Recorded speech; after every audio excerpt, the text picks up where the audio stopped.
WrestleMania 41 is right around the corner. The Super Bowl of the WWE, the grandest stage of them all.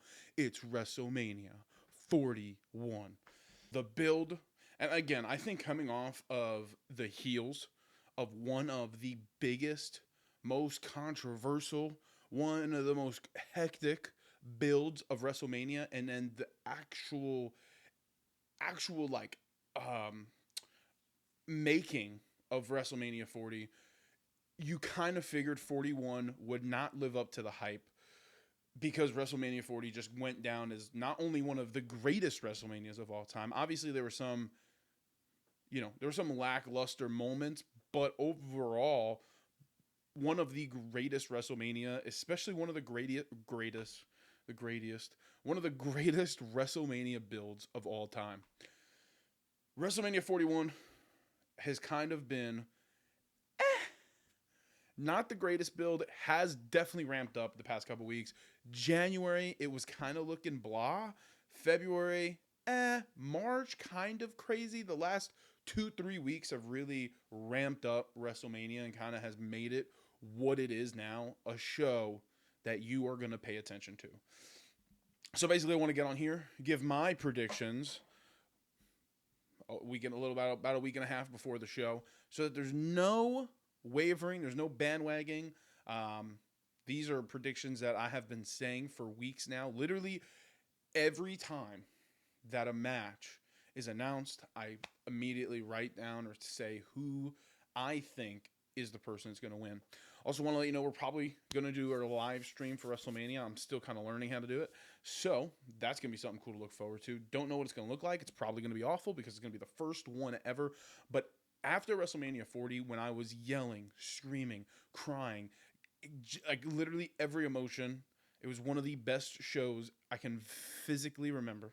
I was like, you know what? Let's do WrestleMania 41 as the first live stream. Probably going to live stream all the wrestling PLEs. I couldn't think of the name. I keep wanting to call them pay-per-views, but I know they're not called pay-per-views anymore. But yeah, probably going to start live streaming all of them and do some type of. I'm obviously doing content around it. But without further ado, WrestleMania 41 is set to be a pretty crazy night. Again, lackluster build, but we got there. You know what I mean? Sometimes you just got to let good old Hunter cook. Naomi Jade Cargill, apparently one of, if not the first, I didn't fact check this before, and I really should have. So maybe I'll put something up here or up here, wherever. If it's not true, but if it is true, I'm just going to keep rolling through. Jade Cargill and Naomi, what a twist. Definitely a lot on the story here. Apparently it's the first ever, just back to what I was saying, first ever non-title women's match in WWE WrestleMania history. Could be wrong. What's this fact checker right now? Wow. Okay. Welp, the fact is definitely true.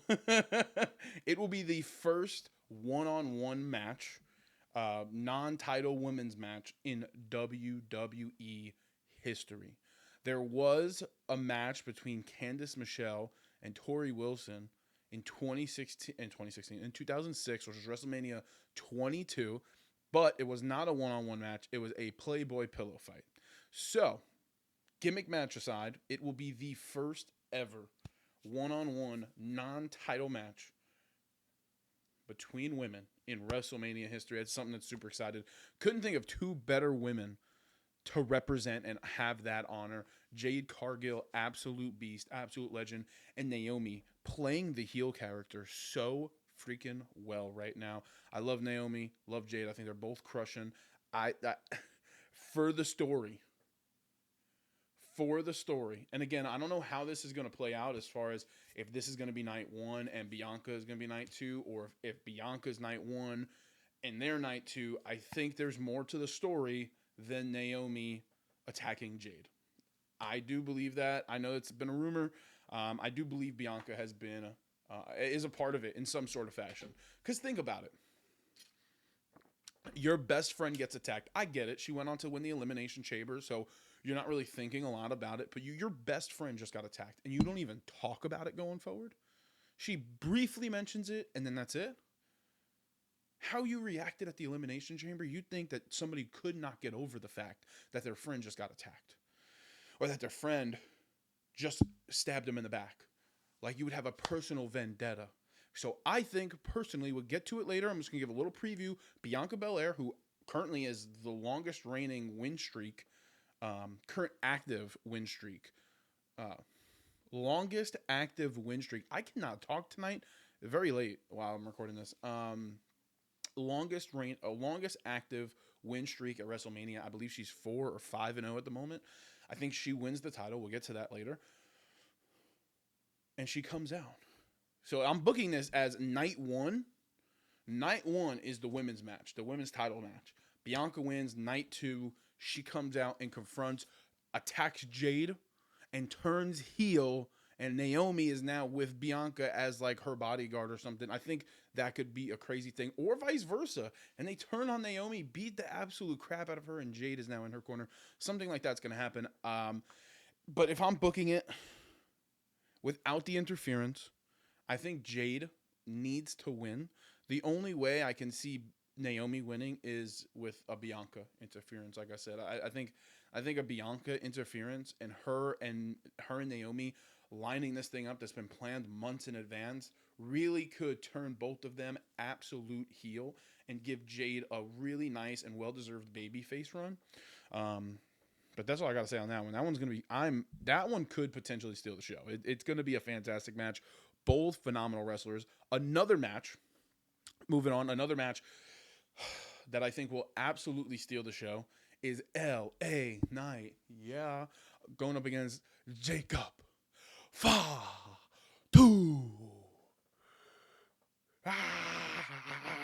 Oh my God. Jacob Fatu, if he stays healthy, if they actually book him the right way, is going to go down as one of the craziest stories in WWE. From a couple years ago, being in prison, watching WWE, watching his cousins on the main roster, to saying, I'm going to be better in life.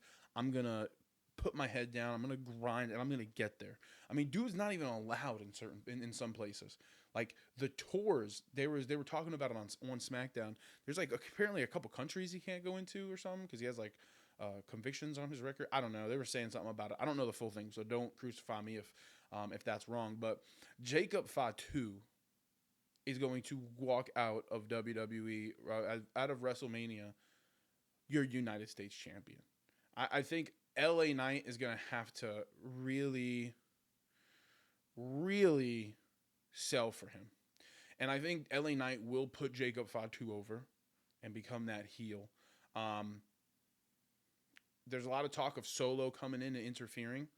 I definitely think Jacob winning and then Solo coming out after and hitting him like I'm so happy for you, yeah, the family, boom, right low blow.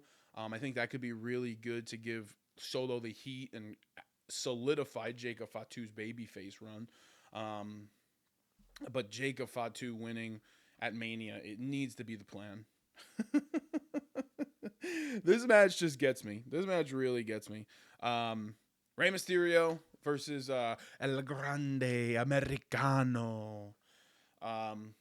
Obviously, there's going to be some foolery here. So here's my thoughts on this. Here's my thoughts. If I'm booking, there's a switch mid-match where Americano can get under the ring. Like the Chad Gable version of Americano. Like, we all know that that's Chad Gable.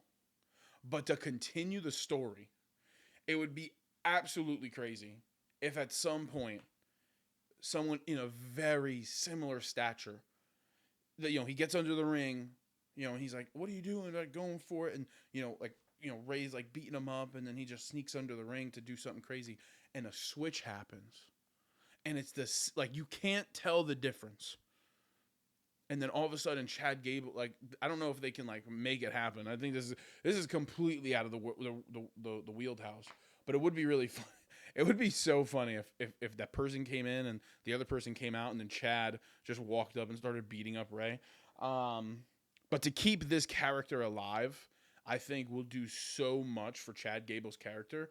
I mean, Chad Gable is one of the most talented wrestlers on TV on a weekly basis. There's not many people who are as athletic, who put up with the gimmicks that he's given.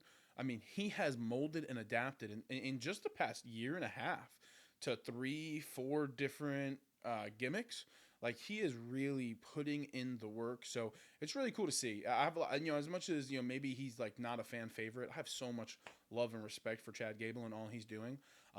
So two things. I think if they could figure out a switcheroo, that would be unbelievable. Or they just have like someone in NXT or like in Evolve or somebody who has the very similar stature to him just wrestle Ray, and then Chad Gable comes out and beats the crap out of Americano just for one. I think something like that could be super cool, where Chad Gable can have his moment and the character can live on.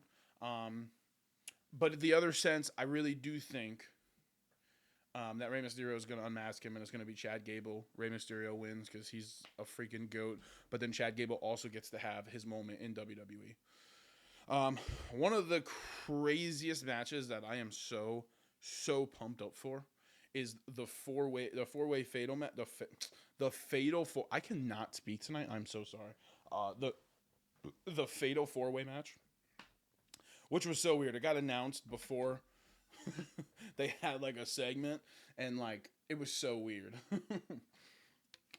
Braun Breaker, Penta, Dom, Finn. I think the only person who should not walk out WrestleMania as champion is Braun Breaker. Hear me out. I think Penta, easily you can put the title on Penta. He's hot. Zero Mero. I think I did it wrong. I think it's Zero Miero. I don't know what he says, to be honest with you. I just know it's I don't think Braun is going to win. Obviously, it's great because he doesn't have to eat a pin. So I mean, I think he's only been pinned a handful of times. I don't even think he's been pinned on TV more than 5 times. Sammy, Jay, those are only 2 that I can think of right now. Penta makes a lot of sense. Penta's obviously been on a hot streak, like I was saying. But is it too early? Case could be made. Obviously, I also think with the Raw tag team being so like lost at the moment comparatively to SmackDown, where SmackDown has all these powerhouse tag teams, I think Rey Fenix and Penta will be put to tag team. I think the same case could be made for Dom. I think Dom and Logan, unless something happens here and Dom, suddenly becomes a good guy, I think Dom and Logan Paul should tag team. I think that'd be a great tag team. But the same could be said for Dom. I mean, obviously JD McDonough, him and JD McDonough have been tag teaming a lot. So, and obviously McDonough's out for a little bit, but he could be returning soon. Would be pretty cool to see McDonough return at Mania and be like either the voice of reasoning or be the reason that Finn gets cost the match. There's so many storylines there that you could go, but the same case can be made for Dom. He's on a crazy heel run, can't speak into the mic. I think giving him his first Intercontinental Championship without him pinning Braun or Penta, because him and Penta just kind of had a squash match on Raw, and him pinning Finn, Finn takes a spear, Penta hits the thing, and then Dominic throws Penta out of the ring and rolls up Finn for the win, something like that. I think that could really finally break up the Judgment Day. Penta doesn't need a pin from Dom, who we just completely destroyed a couple nights ago, and then a Braun Breaker doesn't need a pin. I think that's the perfect situation for Dom to get a title run, put the belt on him, see how the crowd reacts, because there was some "Let's Go Dom" chants on this past Raw, which was super weird to hear because most of the time people are just booing the absolute crap out of him.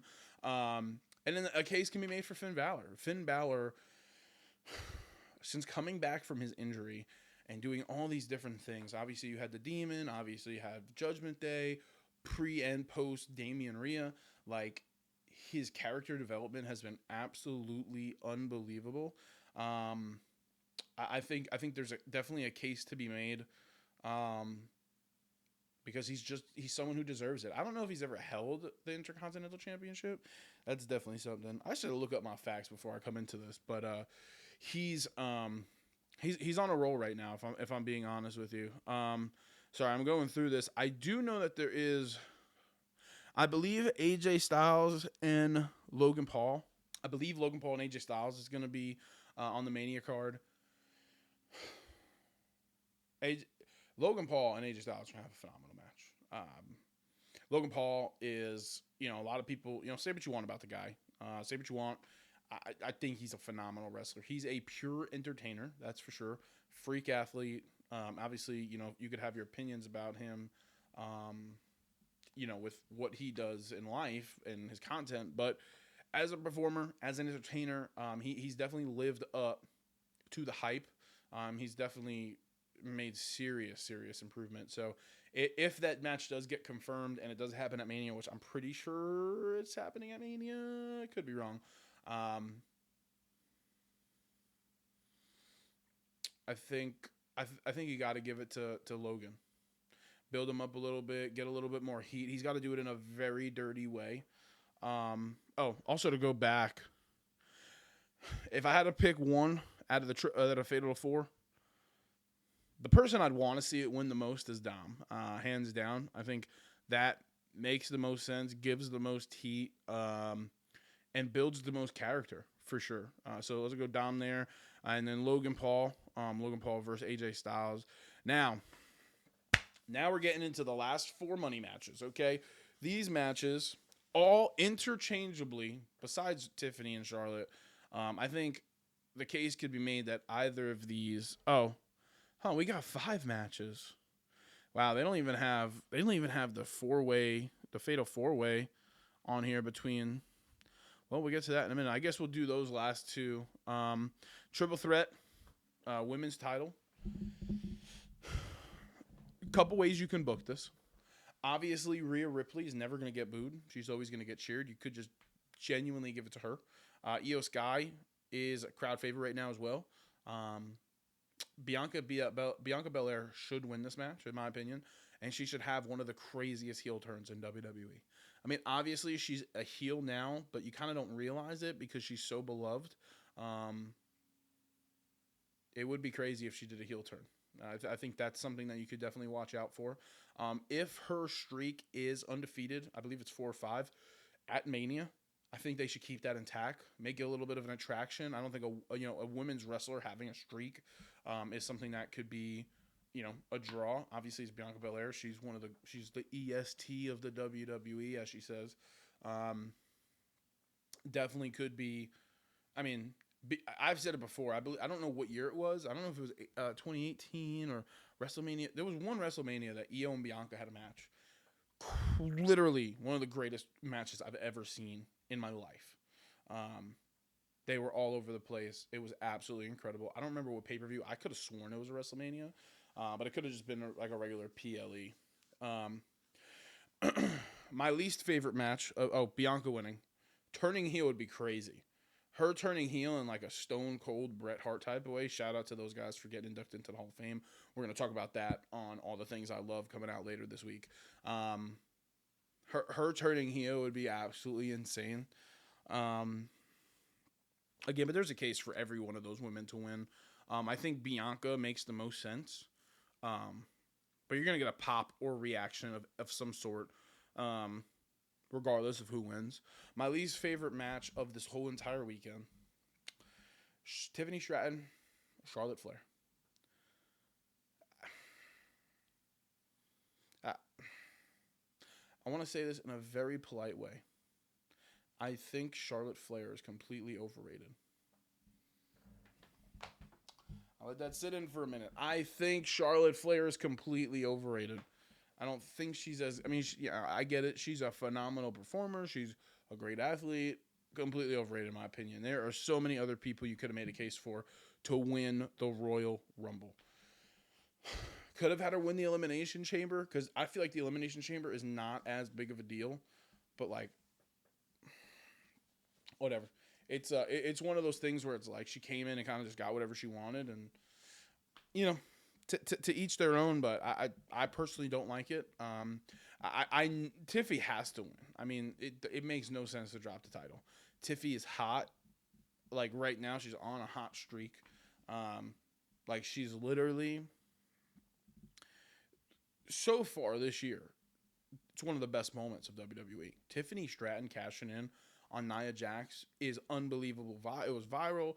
It was one of the craziest moments. I watched it live. I did not expect it at all. I'm like, oh, here we go. You know, we're just going to get another cash in attempt. And it finally happened. I mean, to ruin that, you know, we're going to talk about the next match here in a minute where it's the same thing. It's like you build her up. Yeah, is she the best on the mic? Absolutely not.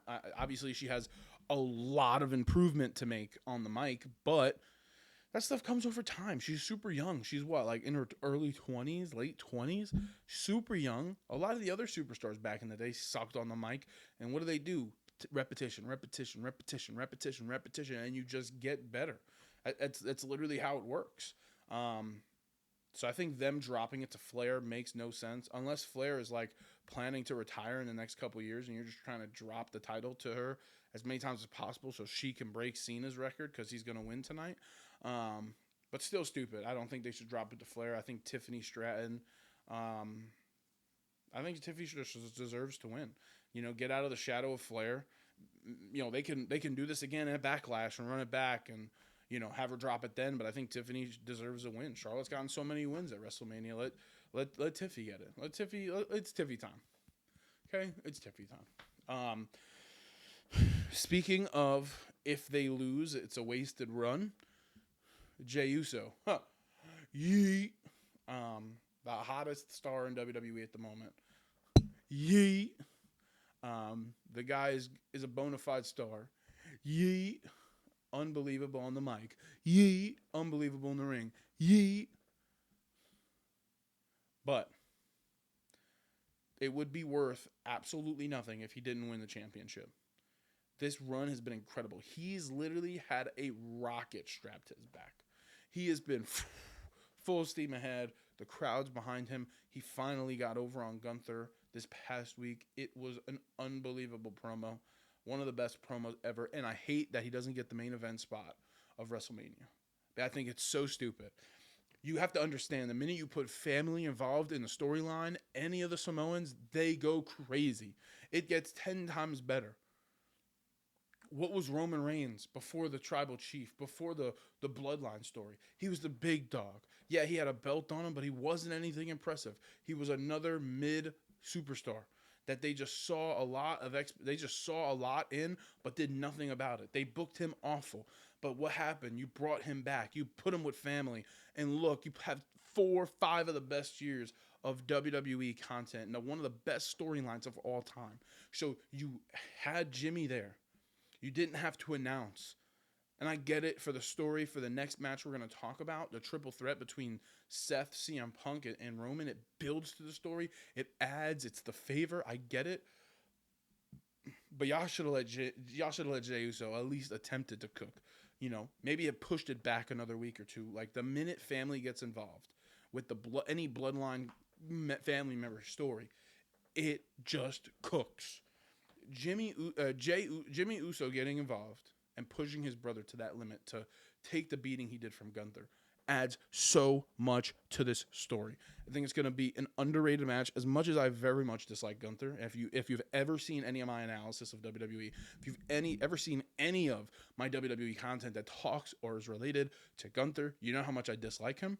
I think they're going to put on a fantastic match because the storytelling has been there.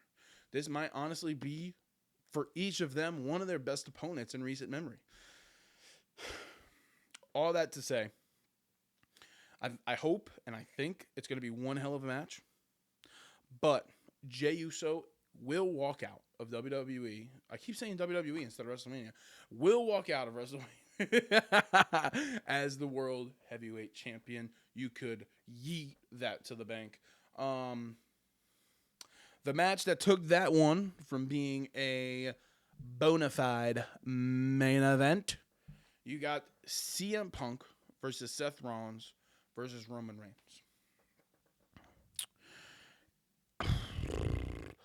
I think regardless of what happens, you have to whatever Paul Heyman decides to do is how this match is going to turn out. In my opinion, I think there is a storyline for everybody. There is a storyline to be made that he tells Punk to go F himself. There's a storyline to be made that he tells Roman to go F himself. And that he's going to walk out with CM Punk. I do place hedges that he will not only walk out with him, but he will announce him. Punk will come out last. So Seth, they're waiting. Oh, ladies and gentlemen, my name is Paul Heyman. I love how every time he comes out, he lowers the mic. Like it used to be, ladies and gentlemen, my name is Paul Heyman. It used to be like that. Now he's like, ladies and gentlemen, my name is Paul Heyman. And he, it's like this far from it. He's like all the way down here at his chest. I love that. And I would like to introduce to you, main eventing their very first WrestleMania. It is my distinct honor to introduce to you my best friend, the best in the world, CM Punk. Like that would go so crazy. I think the significance of Punk main eventing his first WrestleMania, even though it's technically not like a main event.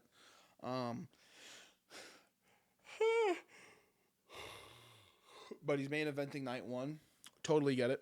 Anyway, I think it definitely adds some context to it, but I think Seth personally has the most to gain from all this. I think Seth, after last week, I think he's going to do some canoodling, and I think the favor is Paul Heyman's going to turn on both Roman and Punk. Because Roman and Punk don't need Heyman. Seth Rollins needs somebody. Seth Rollins needs a push. Since the World Heavyweight Championship has been off of him back at WrestleMania, he's kind of lost a step. He's kind of lost a stride. He's not really himself. So I think having obviously he's still a killer on the mic, but like match-wise, he's losing a lot of these matches. Like him losing to Punk, all these people that he's wrestled and lost to. I think for him, the best thing to do would be to get him, Paul Heyman in his corner, build him back up. They can go after Roman. That match could be crazy in Backlash. I think there's an opportunity to run the triple threat back. But I think Seth needs to win. And he can kind of go from there and gloat about how he is the best. You claim to be the best in the world and you call yourself tribal chief? Well, I put you down for the 1, 2, 3. And that's why I am a visionary. I am a revolutionary. I am Seth freaking Rollins. Like I think Seth needs the win more than Punk.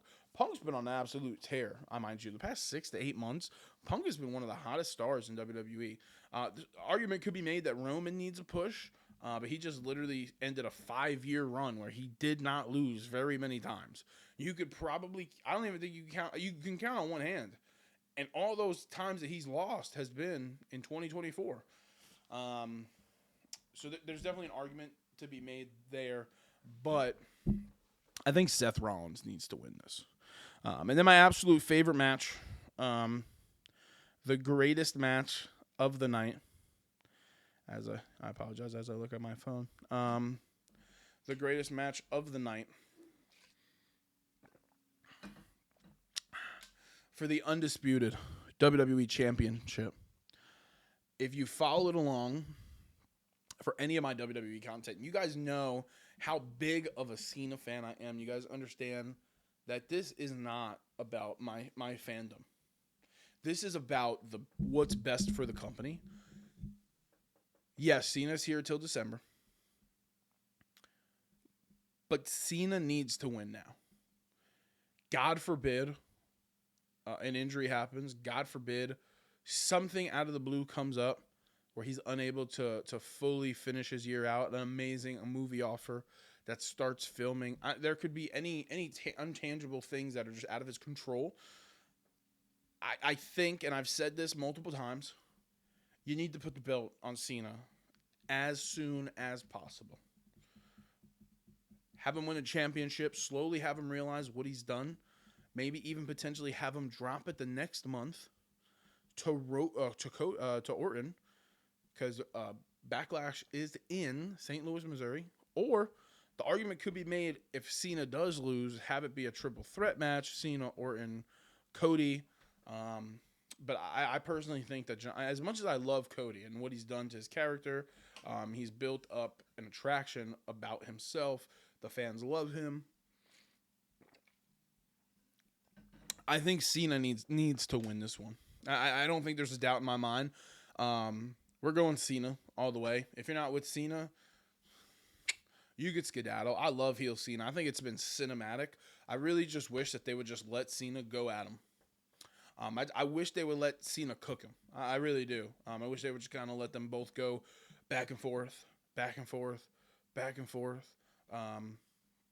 Like, you're a Nepo baby. I'm more of the American dream son than you are. I think somebody said that before. But, I don't know. I think Cena winning just makes the most sense. Give it to him early. Let him break the record. I'm tired of this Flair talk. Flair only won 2 WWE championships. John Cena is the sole proprietor of the number one spot of WWE championships. But kayfabe, whatever. Everybody wants to play along on this thing. But Cena needs to win, in my opinion. I don't think WrestleMania 41 is going to be as good as 40. There is some rumors. Obviously, The Rock. You got the Stone Cold, because Stone Cold's going to be out there because of the Hall of Fame. We're going to talk about the Hall of Fame and all the things I love. I think the Hall of Fame is such an incredible thing this year. Shout out to Triple H for getting him. Michelle McCool, Lex Luger. That one came out of the blue. I knew there was a lot of bad blood and animosity there. But so incredible. Just an amazing cast of people. Like the legacy moments too. Like, I was shocked it wasn't Andre and Hogan. If you enjoyed this video, make sure you like, comment, subscribe. We do a bunch of content on this channel. We're definitely not niched. I just do things that I love. I do content around the things that I love. Podcasting. I love talking to people. WWE is a big part of my life. So, we react to all different types of content, but we do some WWE like quiz reactions where we're taking quizzes alongside other people. Gonna probably start doing quizzes myself and test the knowledge, but just love WWE, love podcasting, love interviewing people, love doing all the content that we do. So if you're a fan of anything that we talked about today, if you just want to go ahead and support, I would really, really appreciate it if you hit that subscribe button. Follow along our journey as we're on the road to 1 million views. Who knows? Might hit it by the time this video comes out tomorrow. I keep saying tomorrow, like y'all know what day it is. But until next time, man, there's only one thing you can do. Hit that subscribe button, but most importantly, lift love, crush hate, and just like that, we out.